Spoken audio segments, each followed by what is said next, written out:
2024 est là, synonyme de renouveau et d'opportunités. Peut-être avez-vous cette année des projets, des résolutions pour changer votre vie professionnelle. Alors les amis, pensez au parcours Chance. Chance, fidèle partenaire de Métamorphose. Chance, c'est ce bilan de compétences qui vous aide à redonner du sens à votre vie professionnelle. En 3 mois seulement, redéfinissez vos objectifs et retrouvez ce qui vous anime vraiment avec un coach dédié. Chance, c'est aussi une communauté engagée qui est là pour vous soutenir, vous épauler et vous ouvrir son réseau. Et en prime, le parcours est 100% finançable grâce au CPF. Alors les amis, je vous invite peut-être à surfer sur l'énergie de la rentrée et des bonnes résolutions pour cette fois-ci vous mettre en action. Rendez-vous immédiatement sur le site chance.co pour faire le point gratuitement avec un conseiller et changer ce qui ne va pas ou plus dans votre vie professionnelle.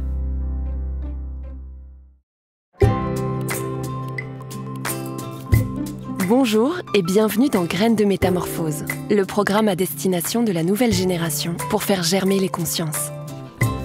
Cette semaine, Xavier Pitois accueillera des personnalités inspirantes qui vous donneront les clés pour grandir en bienveillance et en conscience.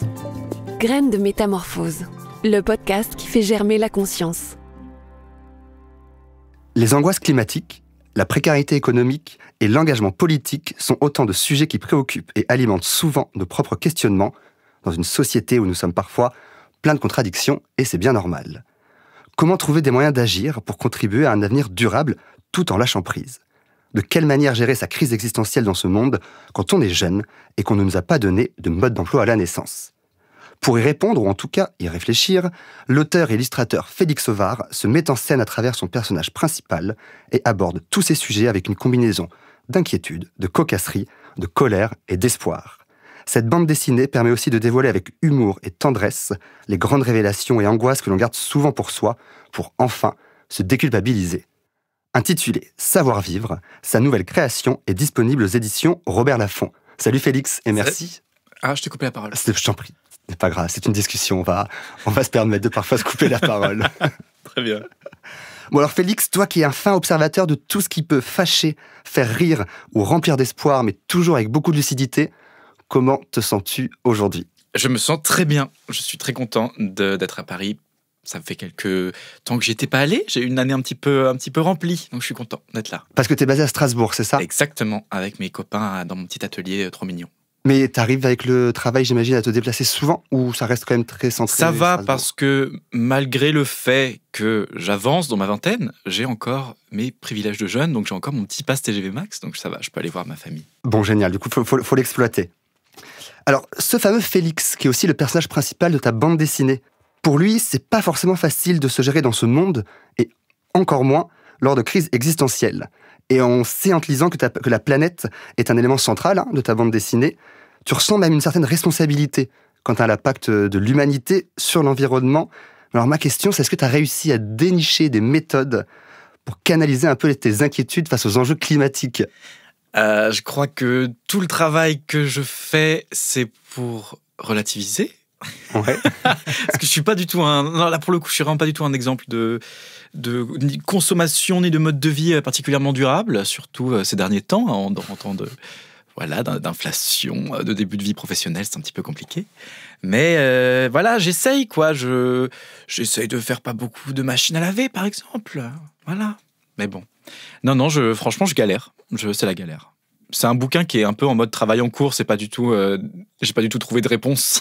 Ouais, bien sûr, mais c'est pas évident non plus de les trouver ces réponses. Mais au moins, t'essayes de les explorer, j'ai l'impression. Ouais, et j'écoute plein de podcasts parce que je passe beaucoup de temps à ma table à dessin, donc j'ai largement le temps. Ok, je comprends. Et par rapport à l'écologie, pour le coup, ou autre, ouais. On peut ressentir souvent une contradiction, je trouve, entre ses valeurs et ses envies. Ouais. Est-ce que pour éclairer celles et ceux qui nous écoutent, tu as réussi peut-être à trouver le juste milieu, ou dans ce cas-là, si tu l'as pas trouvé, comment tu essayes un peu de l'atteindre ? Je ne suis personne pour dire à quelqu'un comment organiser son quotidien. Je dirais qu'il faut peut-être arriver à identifier tes priorités, quoi. Donc faut arrondir les angles forcément à un endroit. Et si tu as tes priorités en tête, tu te dis là. Je fais par exemple, au début de l'année, j'ai fait un grand voyage que j'attendais depuis des années. Voilà. À côté de ça, je suis pas. J'essaye Ouais, d'être un peu responsable sur le reste, mais c'est ridicule si on commence à vouloir vivre dans la sobriété absolue alors qu'on vient d'un quotidien qui est archi maximaliste, avec on a accès à tout, on est habitué au confort. Ouais, vraiment faut faire des efforts là où ça te coûte le moins, et ensuite tu vas étape par étape, quoi. Ouais, bien sûr. C'est un truc sur le long terme. Oui, c'est ça. Ça se fait pas du coup aussi du jour au lendemain. Ça se fait pas en une action. Pas trop. Ça prend du temps. Et c'est ça qui est intéressant, c'est que ton album, lui, il est construit tel une succession de situations du quotidien, souvent autobiographiques, pour exprimer un peu les difficultés, je trouve, de faire cohabiter ces extrêmes. Et du coup, ma question, c'est un peu, est-ce que savoir vivre, c'est pas finalement savoir faire le grand écart entre, tu vois, ces sujets plus légers et ceux plus profonds que la vie peut offrir? Moi, je suis très extrême au quotidien, donc la neutralité, la nuance, c'est sur ça que je travaille énormément, parce que je ressens, c'est ça qui peut ressortir du bouquin, c'est que je ressens un peu tout avec la même intensité, extrême du coup, donc des choses qui sont complètement triviales, comme des grands questionnements qui, oui, là pour le coup, méritent d'être sur lesquels s'attarder de façon un peu plus sérieuse, et est-ce que c'est ça, savoir vivre, c'est faire le grand écart? Je crois que oui, sinon on ne peut rien faire. Donc il faut s'entraîner à être plus souple finalement entre tout ça, cette légèreté. Je crois que c'est le mot d'ordre de la vie actuellement, c'est la flexibilité, l'adaptation, quoi. Alors toi, comment tu essayes de l'opérer, ce grand écart, concrètement? Tu vois, qu'est-ce qui peut peut-être nous donner des idées? Moi, je galère, et il faut parler à des gens, il faut bien s'entourer, il faut savoir connaître ses propres limites, c'est quelque chose d'un petit peu compliqué. Et il faut aller voir le psy, quoi. Ouais. Oui, parce que bien s'entourer, on peut faire, ça peut venir un peu convoquer la famille, les amis, mais aussi du coup des professionnels. Ah oui, évidemment. Ça, c'est ce que je pense. Beaucoup de gens ont dit à ce micro, il faut que ce soit remboursé par la Sécu, le suivi psy. Ouais. Il faudrait que 100% des gens sur Terre y aillent.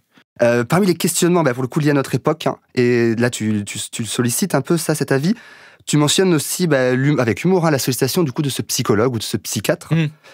Alors toi, de ta propre expérience, quels sont les bienfaits que ça a pu t'apporter? J'ai pas une super bonne expérience parce que j'ai arrêté de le voir. Okay. Donc le bouquin, je l'ai un peu tourné en dérision parce que c'était... En fait, je m'écoutais parler quand j'y allais. Donc, parce que j'ai pas beaucoup de mal à parler quand je suis chez le psy, mais par contre, de mal à me laisser aller à mes émotions. Et du coup, non, je m'écoutais parler. En fait, je gardais le contrôle sur la discussion. Donc, c'est moi qui décidais de quoi on parlait. Et à la fin de la séance, je sortais mes petits billets et puis j'étais un peu en mode « Ah non, il s'est rien passé. On n'a pas du tout avancé. » Donc là, le truc actuel, c'est plutôt de se dire « Faut tester peut-être plusieurs psys différents. » pour trouver, toi, ça t'a... celui à ton pied. Eh bien, moi, je suis actuellement dans une non-recherche parce que j'ai décidé de me noyer dans le travail plutôt que de parler de mes émotions à un professionnel. Là, je me dis, maintenant j'ai un petit peu de temps, il va falloir peut-être y repenser, quoi. Et à l'inverse, je trouve que le travail peut être de manière temporaire ou aussi un bon exutoire. Tu vois, une sorte de technique pour se vider l'esprit. Oui, non, mais complètement. Après, moi, si je fais de la BD autobio et que là, j'ai fait 2 bouquins autobio dans l'année, ça veut peut-être dire que j'en avais besoin. Après, la BD autobio, c'est ce que je fais depuis que j'ai commencé à faire de la BD tout court. Et c'est la page d'ouverture de Savoir Vivre qui dit ça. C'est ce personnage qui réapparaît. C'est pas anodin. C'est pas du tout anodin. C'est un tampon dont j'ai besoin, quoi, pour me mettre à distance de ce qui m'arrive. Et c'est bien, un temps, parce que c'est ce que je préfère faire et tout. Mais il y a des fois où ça suffit pas de juste se couper et de se mettre dans son truc de tunnel de taf. Et... Bien sûr. Non, il faut que ce soit des choses qui se complètent et il faut avoir une hygiène de vie correcte, quoi. Parce que se noyer au travail, c'est un truc de daron, de boomer qui est en mode « Ah non, désolé chérie, je rentre un petit peu tard, j'étais au boulot. » Bah oui, évidemment, c'est un peu un truc de sécurité aussi, de se noyer dans le taf. Oui, et tu l'évoques dans ta BD par rapport au monde du travail contemporain, où tu questionnes le fait de passer sa vie à travailler pour finalement mourir avant d'en profiter. Alors, il y en a plein, je pense, qui nous écoutent, qui s'interrogent peut-être sur leurs emplois. Que faire, tu vois, pour que son activité soit synonyme de plaisir et avoir le sentiment d'en profiter au présent? Moi, je suis un peu dans un truc très confortable, quoi. J'ai très vite réussi à vivre de ma passion, qui est la bande dessinée. Et c'est un métier qui est précaire par choix. C'est super bizarre. C'est un métier qui est difficile par essence, mais il est précaire parce que la chaîne du livre est un peu... Bon, voilà, c'est un peu précis, mais c'est un métier où l'argent est très mal réparti. Mais c'est aussi un métier auquel tu accèdes parce que tu viens d'un socle stable. C'est un métier qui est dangereux. Moi, j'ai pas peur de pas y arriver. Et du coup, en ayant ce truc-là en tête, t'y vas à fond. Je vais pas dire aux gens qui taffent pour payer leur loyer, pour entretenir leur famille, ah mais plaque tout, va faire ton truc que t'adores, va faire ton entreprise de savon éco-durable. C'est un choix que tu fais quand t'es en sécurité, que t'as préparé le truc. Et qu'est-ce qui t'a permis d'être en sécurité, toi, pour te lancer ? Ou en tout cas, qu'est-ce qui te fait te sentir toujours légitime de t'investir dans ce projet artistique ? C'est marrant, j'en parlais avec une copine la semaine dernière.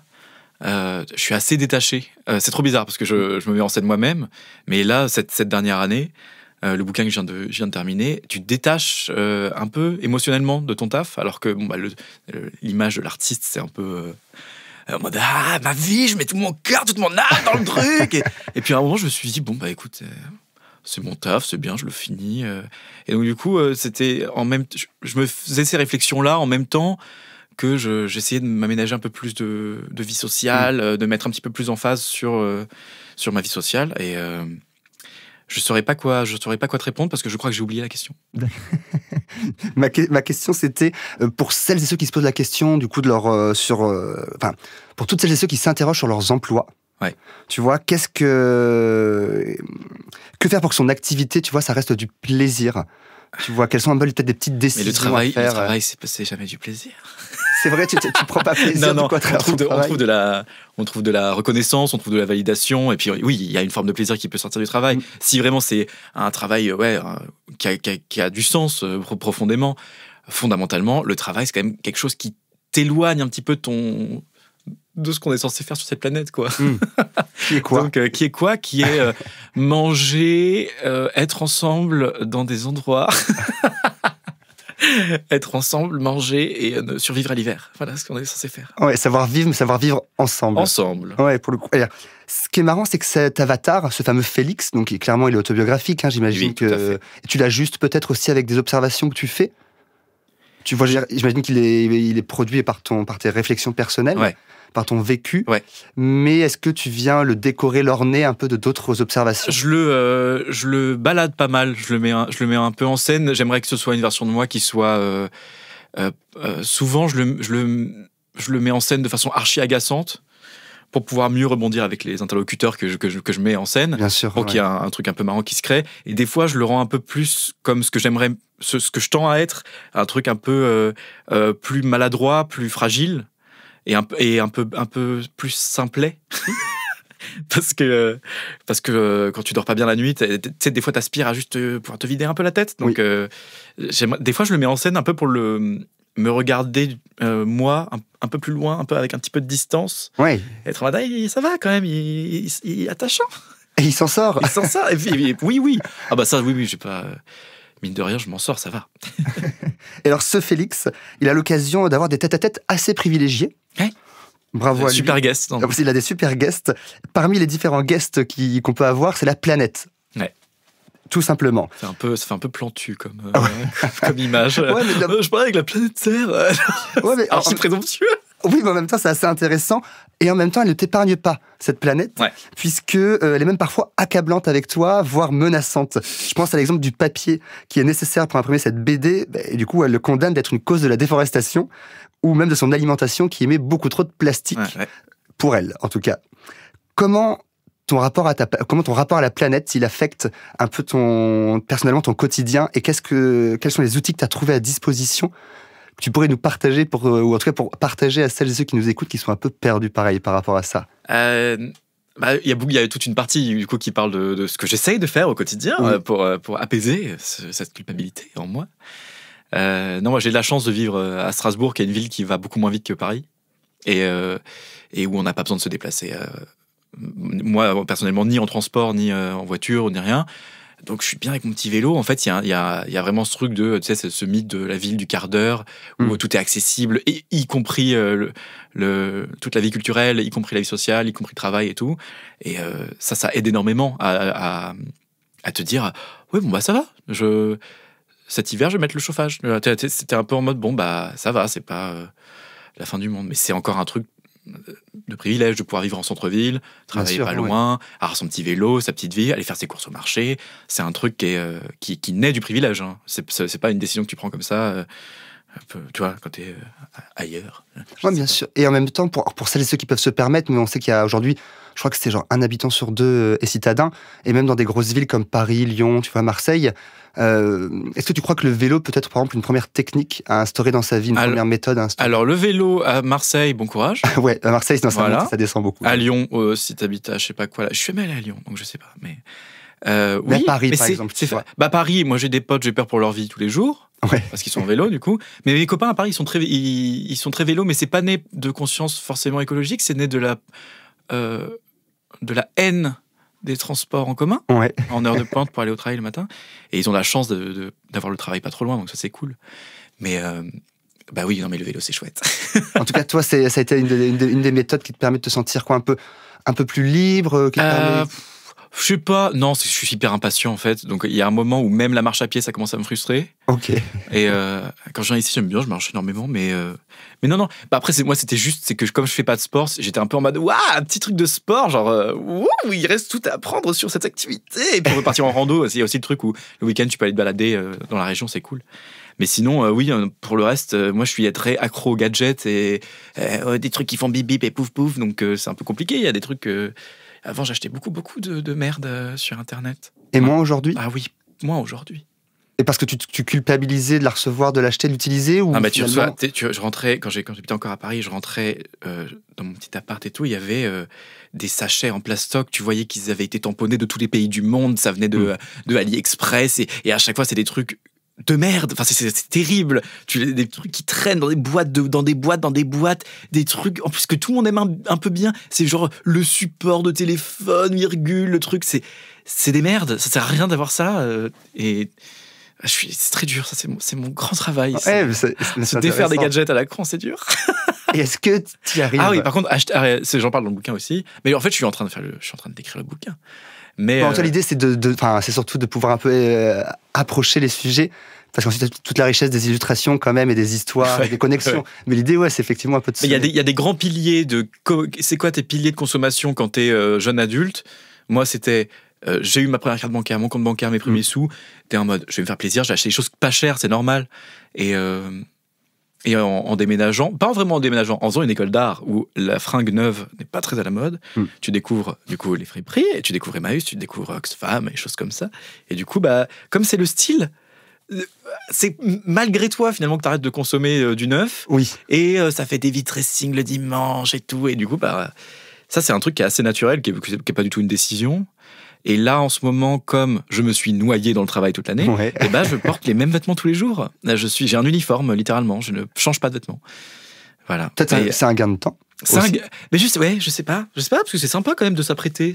C'est cool. Oui, c'est vrai, mais après, il y a peut-être des contextes, effectivement, pour travailler, j'imagine, pour aller au bout d'un projet un peu d'écriture et de dessin, ça ne demande pas forcément d'être apprêté. Mais par contre, pour les dédicaces ou les podcasts, ça peut être l'occasion. J'en parlais avec une copine, on s'est dit, il est temps qu'on soit un peu beau en dédicace. C'est vrai. Mais ouais, tu vas en salon littéraire, t'as pas envie tu vois, d'être devant une Gavroche kaki, tu vois. Ça peut être un style très assumé. Horrible. Non, horrible, ok. Alors tu parles de ta copine, de tes amis et tout, avec lesquels tu as l'air de pas mal discuter de ces sujets. Ça a l'air d'être commun à ton groupe un peu d'amis. Ouais, bah oui, en fait on est dans on a ouvert un atelier juste après nos études qui se sont terminées en plein Covid-19. Donc on s'est dit oula, on va peut-être pas commencer notre vie pro chacun dans notre chambre en sortant d'une pandémie mondiale. Oui. Et du coup, on a eu la chance parce que on est tous un peu des voilà, on avait les moyens en fait pour donner vie à ce truc-là, et du coup on a ouvert notre petit atelier qui est très mignon, et on s'est dit c'est cool, on va être ensemble pour ce début de vie professionnelle qui va être évidemment un peu compliqué. Ça démarre pas pareil en même temps pour tout le monde, ni dans les mêmes circonstances. Et c'est archi important. En tout cas, moi, c'est le truc le plus important de mon quotidien. Bien sûr, ouais. Et alors, créer un peu cette communauté, où tu vois, créer ce groupe, en tant que proche, quel rôle tu penses qu'il faut jouer quand quelqu'un de son entourage traverse pour le coup une crise existentielle ?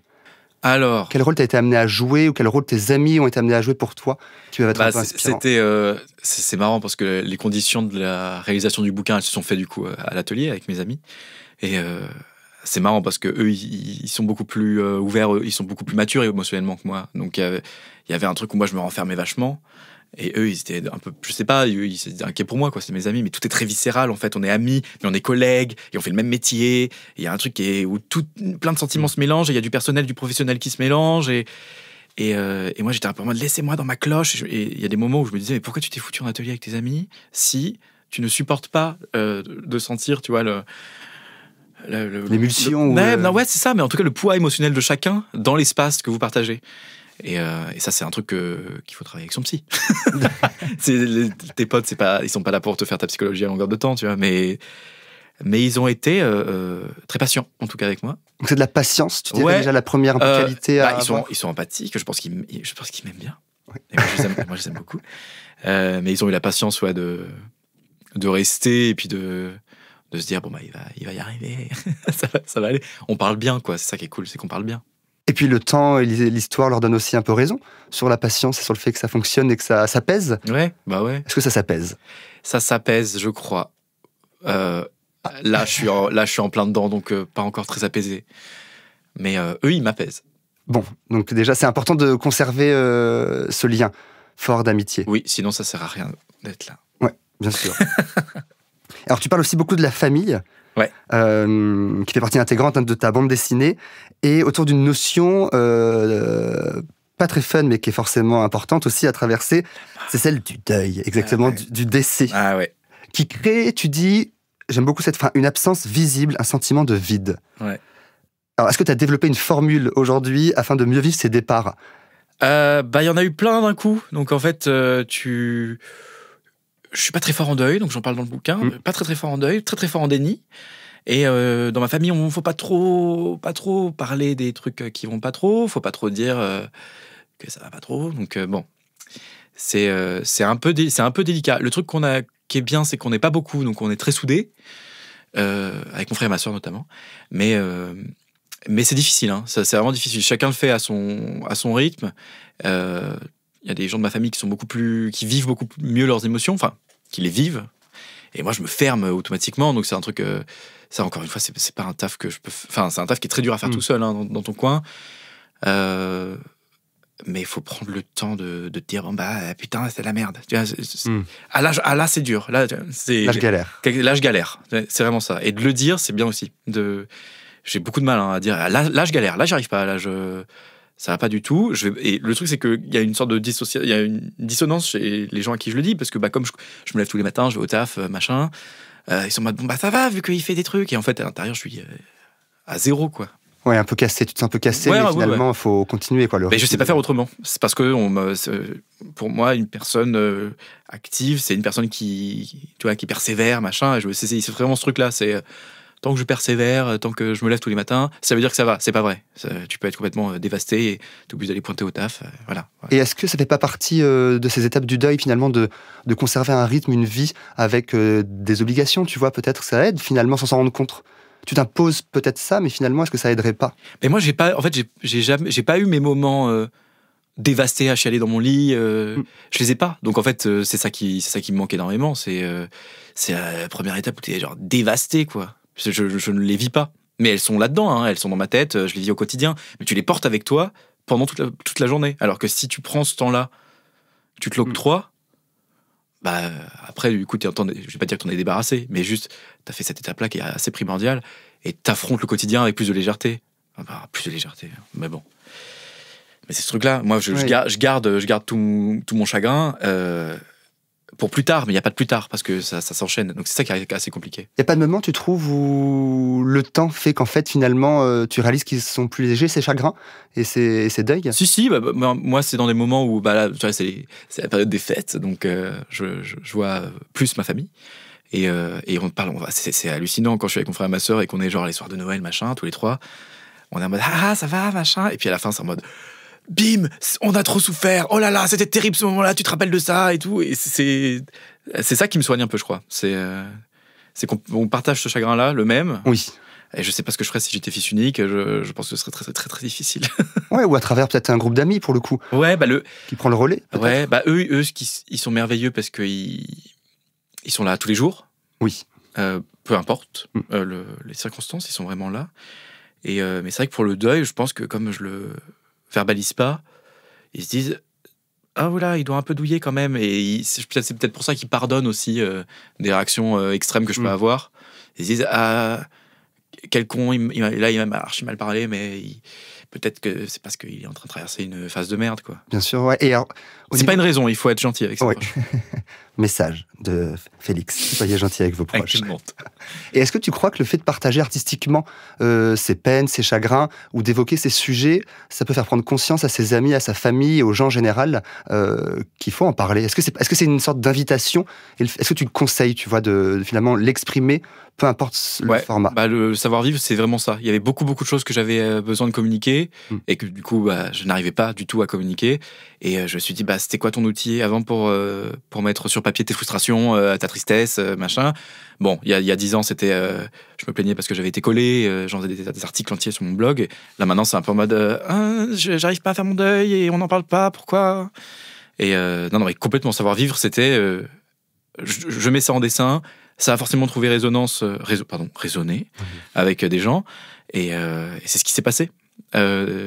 Après, c'est normal, les gens adorent, ce que je disais avec mon éditrice ce matin, les gens adorent la vie des gens. Donc en fait, oui, tu t'exposes un gros bout de ton intimité, d'abord sur les réseaux, ensuite dans un bouquin qui est dispo partout. Oui, pas forcément. Mon vécu, il est pas universel, mais il y a des questionnements là-dedans qu'on a tous traversés. Donc oui, le savoir-vivre, c'est un bouquin d'urgence, quoi. Pas... le terme. Bouquin d'urgence. Ah ça, c'était une urgence finalement de coucher sur le papier mes émotions. C'était thérapeutique. Mais c'était un peu. Je crois que c'est un morceau. On a de l'humour, mais en vrai, il y a un peu. C'est un morceau thérapeutique quand même. Hein. Oui. En fait, je l'ai fait quand j'ai arrêté d'aller chez le psy. Donc ça veut pas rien dire, tu vois.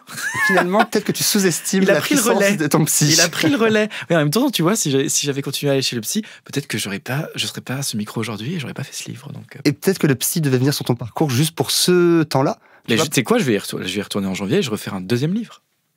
Je te souhaite que ça. Et je nous le souhaite en tout cas.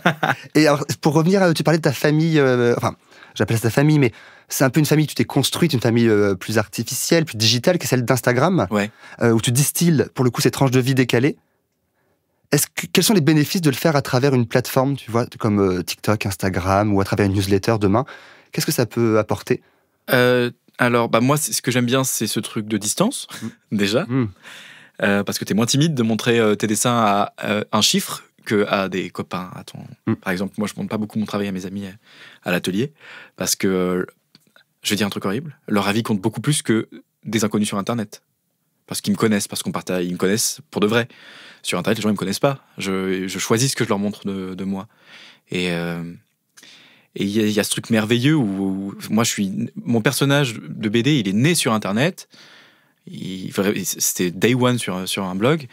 Et il est revenu comme ça. Donc, il y a ce truc de continuité où je me suis demandé aussi pourquoi toi, tu as besoin autant de ce lien avec ces gens sur Internet. J'ai un besoin de validation de ouf, quoi. Je me dis, voilà, ça veut dire que j'ai le droit de faire ce métier si Machine m'a dit c'est super. J'en ai besoin pour de vrai. C'est un truc de fou. Pendant le confinement, par exemple, j'étais au fond du gouffre et j'ai recommencé une petite BD. J'avais fait une petite BD de fiction qui s'appelait Angelica, un personnage que j'aimais trop, et j'étais vraiment au bout, et je me suis dit qu'est-ce qui te fait du bien? Et c'est la gentillesse des gens de ta communauté, quoi.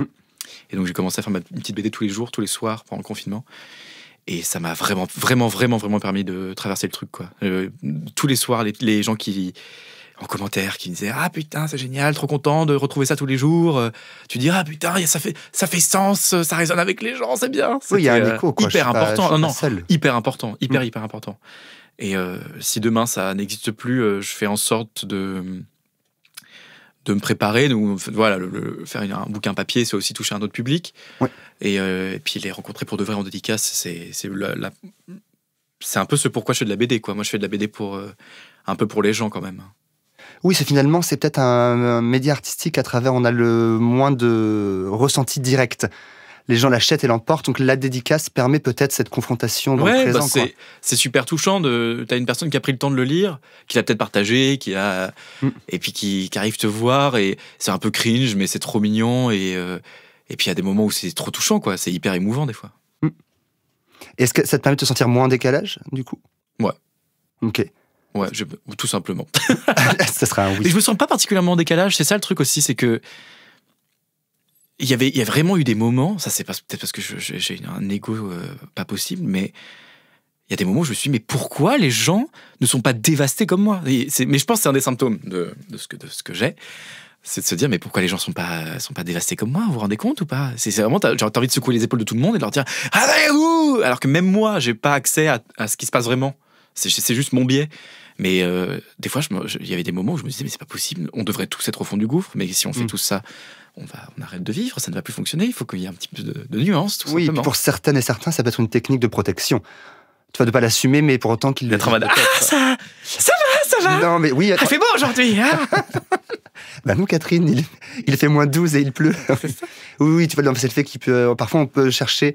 En tout cas, essayer de se un peu de parcimonie, rassurer. un peu de parcimonie, c'est juste ça, c'est de se dire je suis dévasté mentalement, mais j'ai un toit sur la tête et je vis de ma passion avec mes amis, c'est quand même formidable sur le papier. En tout cas, oui, valoriser un peu ce qu'on a. Voilà, faut valoriser ce qu'on a, c'est un travail important à faire quand même. Et en tout cas, c'est vrai que je parlais de décalage parce que tu l'évoques un petit peu dans ta bande dessinée par rapport aux normes un peu de notre génération, notamment avec le mariage, l'accès à la propriété ou l'emploi sécurisé. Et aujourd'hui, est-ce que tu as cette BD ou qu'est-ce qui te permet de te sentir pour le coup moins à suivre ces injonctions ? Alors, j'ai eu de la chance parce que je suis artiste. On va dire que je suis artiste. Ouais. Je fais des études d'art, donc j'ai été entouré de gens qui me ressemblent. Et en fait, la petite vie que j'ai à Strasbourg, elle est belle. On se ressemble, donc en fait, on est collectivement, on se sent moins en décalage. On se sent en décalage parce qu'on a choisi ce chemin de vie et que du coup, on est en décalage avec l'idée du reste du pays. Mais en fait, on est bien entre nous et tout va bien. On est en décalage ensemble, donc c'est très bien. C'est ça le truc de communauté. Dans la communauté queer, moi je suis content. Et, on se défait beaucoup plus facilement de cette culpabilisation autour du fait de fonder une famille, de se marier, de faire des enfants, quand on est beaucoup à la partager. Tu vois, ce truc-là. Après, la parentalité, choses comme ça, je t'avoue, j'y pense pas au quotidien parce qu'il y a des milliards de choses à faire avant. Bien sûr. Ouais. Et puis, il y a un aspect financier, mais je trouve ça un peu con de parler de l'aspect financier alors que c'est un métier qui est certes précaire, mais que je l'ai déjà dit en début de podcast, que j'ai la chance de faire. Oui. Puis tu te donnes les moyens aussi pour le faire, quoi. Oui, mais il y a des moyens qui sont un peu là de base aussi. Il y a une facilité à accéder à une grande école publique, machin, voilà, il y a pas de méritocratie de machin, c'est juste en mode est-ce que j'ai eu le bon terrain pour développer ce qui me plaisait, est-ce qu'on m'a accompagné à tard l'époque pour faire ce que j'aime aujourd'hui, tu vois. Oui, et tu trouves que tu as été bien accompagné. J'étais très bien accompagné. Quels seraient, tu vois, on a forcément des parents ou des futurs parents un peu qui nous écoutent. Ouais. Ça serait quoi pas les conseils, c'est toujours compliqué de donner des conseils, mais quand même, tu vois, des recos ou des pistes un peu de réflexion sur quelle est la bonne attitude ou le bon comportement à adopter pour des enfants. Peut-être la seule fois de ma vie que je donne des conseils en parentalité. Eh ben écoute, ça sera peut-être la seule et l'unique, mais c'est l'occasion. Donc vas-y, on t'écoute. J'ai adoré, moi, parce que mes parents m'ont très vite suivi, ils ont très vite compris, peut-être aussi, ce qui me faisait plus plaisir que les autres activités. Ils m'ont inscrit à des milliards d'activités, donc pour un peu tâter le terrain. Ils ont vu que je ne serais ni sportif, ni musicien, ni scientifique.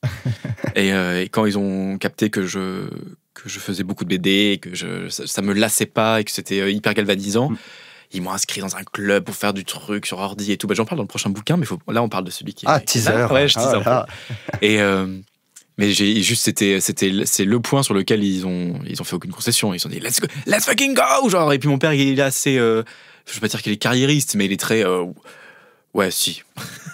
Et du coup, quand il a vu qu'il y avait du potentiel, il s'est dit ça y est, let's go, collège, machin. Après, ils m'ont dit tu vas aller dans un lycée spécial. J'aurais dit non, je vais être avec mes potes. Mais après, du coup, finalement, en études supérieures, j'ai réussi à rentrer dans des trucs publics, donc c'était super. Et ça, c'est parce que j'ai été hyper accompagné. Il y a Si j'avais eu des parents qui me disaient « Ah, mais fais un truc qui a du sens, c'est super compliqué ». C'est peut-être pour ça aussi que je me pose moins de questions maintenant quand je fais une BD. Je me pose moins la question que certains de mes proches sur « Ah, est-ce que ça va plaire ? Ah, moi, j'ai beaucoup moins ce problème parce que j'ai eu cet accompagnement dès le début. C'est ces encouragements dès le début. Donc, encouragez vos gosses, même s'ils traversent l'adolescence et qu'ils sont super bizarres et moches pendant l'adolescence.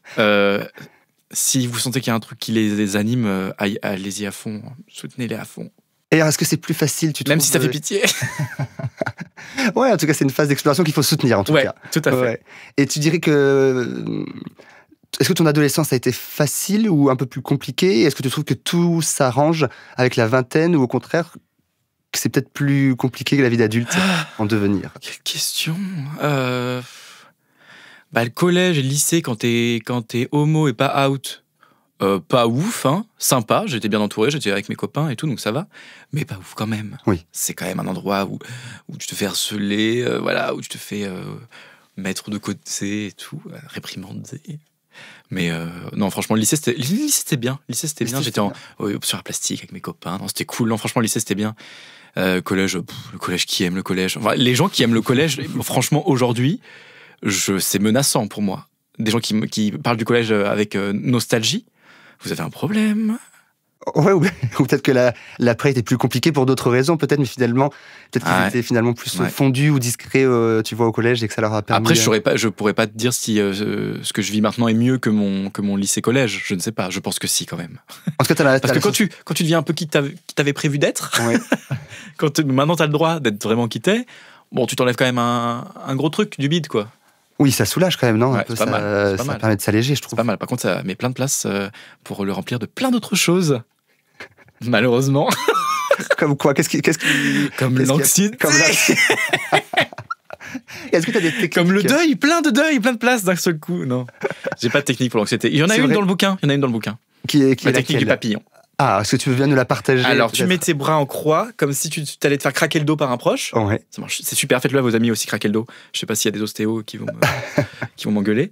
Et tu te rassures tout seul comme ça en tapant sur tes épaules. Le tapping, quoi, un peu tu te rassures comme si tu avais un pote qui était en mode « Ça va aller, mon grand, ça va aller ». C'est vraiment ça. Et des fois, je le fais et des fois, j'oublie de le faire. Et du coup, je panique. Je gère très mal ma respiration. Respirer, c'est bien, je crois. Respirer, c'est mieux. Je crois que c'est bien. Non, moi, ce que je fais, c'est que souvent, je bois plein d'eau. Je suis en apnée à mon bureau, en mode comme ça.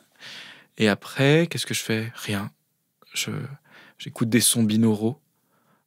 C'est quoi alors ça, vas-y, c'est des musiques pour se concentrer. Et il paraît que c'est suringénieur pour te mettre dans un état de concentration intense. Sur des fréquences un petit peu hertziennes spécifiques, c'est ça ? Ah oui, c'est ça, je crois. Et il y a des compositeurs qui font des choses spéciales qui te mettent dans un certain mood. Et donc, du coup, des fois, quand je sens que je suis en train de partir, je me mets un petit son binaural. C'est agréable. Et le bruit, tu sais, le bruit marron. Il y a le bruit blanc. Et le bruit marron. Et le bruit marron, c'est un peu quand t'es dans le TGV qu'il n'y a pas de bruit. Très agréable. C'est rare. Ça berce. TGV. Oui, sans bruit. Ouais. Et sans retard, XD. TGV Max. Non, j'ai pas de là, tu m'as quand même demandé beaucoup de techniques depuis le début de Ouais, mais regarde, je trouve que la musique, tu vois, c'en est une. Oui. Finalement, la communication, quand même, avec tes frères et sœurs, se créer une communauté. Oui. Je trouve que finalement, tu vois, elles sont assez... C'est des pistes, parce que je peux pas, je viendrai jamais donner des leçons de vie. C'est pour ça que le bouquin il s'appelle Savoir vivre. C'est un peu en mode, qui suis-je pour dire aux gens comment vivre alors que moi-même je gère la mienne d'une façon relativement catastrophique. Mais voilà, c'est histoire de se rassurer collectivement. Ouais, et puis c'est ça aussi, c'est un peu, tu l'exprimes, c'est savoir vivre sans mode d'emploi, bon courage, voici les outils, on les connaît pas forcément, mais on se débrouille avec, quoi. C'est ça, c'est que tout le monde parle de plein d'outils, il y a plein de trucs à tester, teste, tu verras ce qui te va ou pas. Globalement, pas grand-chose marche, à part des professionnels. L'aide d'un professionnel. Ouais, c'est vrai, non mais c'est vrai. Sinon, tout est un peu poudre de perlimpinpin. Non, c'est vrai, et pour le coup, aujourd'hui, il y a des ajustements, enfin, il y a des, comment dire, il y a des propositions qui sont faites un peu concrètes pour pouvoir aussi prendre en charge, enfin, la sécurité sociale puisse prendre en charge un nombre, je crois, de 6 ou 7 séances, je ne vais pas dire de bêtises. 8 séances. Donc c'est vrai qu'aujourd'hui, l'idée, c'est de rendre accessible aussi ce soutien psychologique. Les établissements scolaires, maintenant, doivent proposer aussi un peu à travers les infirmières ou d'autres présences. Donc c'est vrai que c'est important.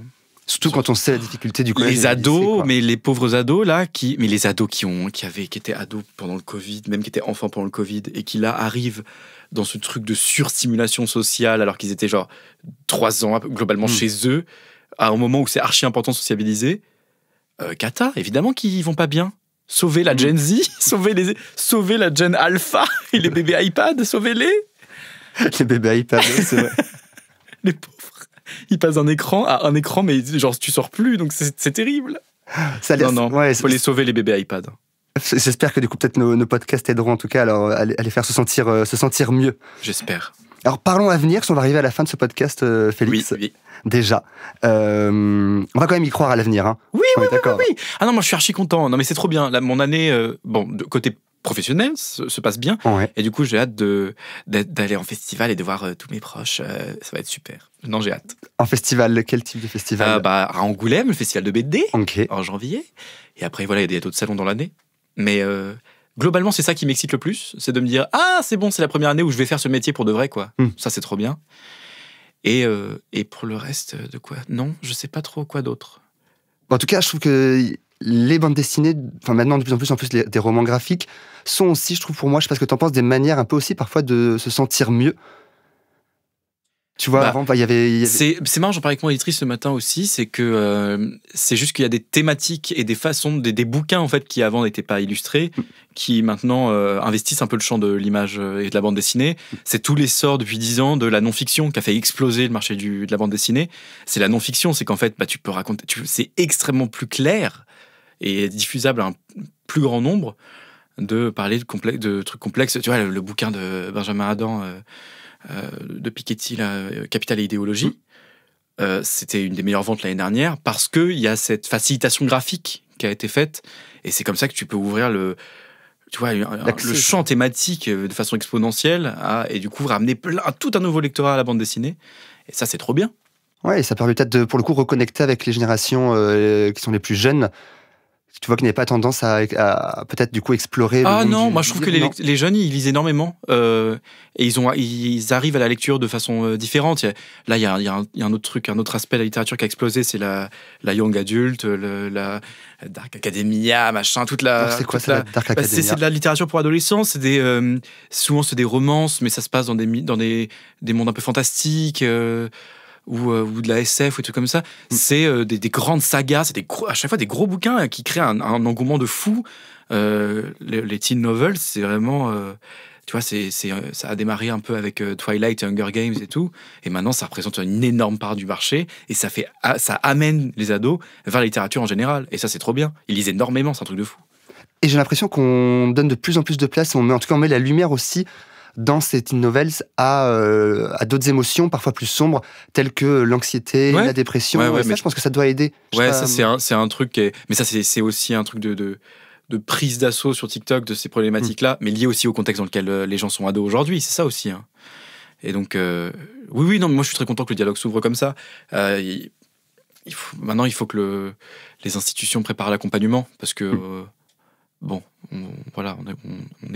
est que soi-même, donc à un moment, quand t'as besoin d'aide, t'as vraiment besoin d'aide. Faut savoir où la trouver, la bonne aide. Bien sûr, oui. On en a un peu listé quelques-unes, je trouve des manières un peu de quelques pistes de réflexion, comme tu disais.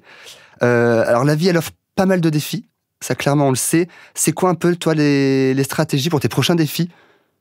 Quels sont un peu les prochains défis que tu as envie d'avoir en 2024?